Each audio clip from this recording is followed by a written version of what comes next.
What's the meaning of Balmoral?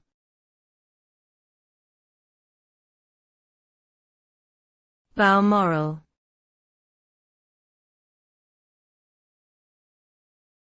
Balmoral.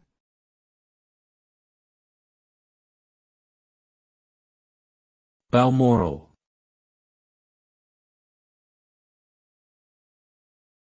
Balmoral.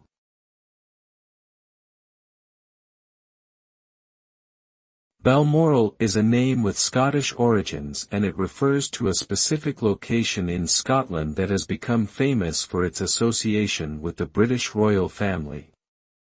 Balmoral Castle is a large estate located in Aberdeenshire, Scotland, which was purchased by Prince Albert, consort to Queen Victoria, in 1852.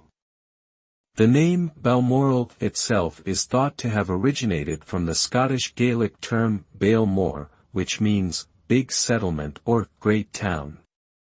Today, Balmoral Castle continues to be a popular summer retreat for the royal family and remains a significant part of the cultural heritage of Scotland.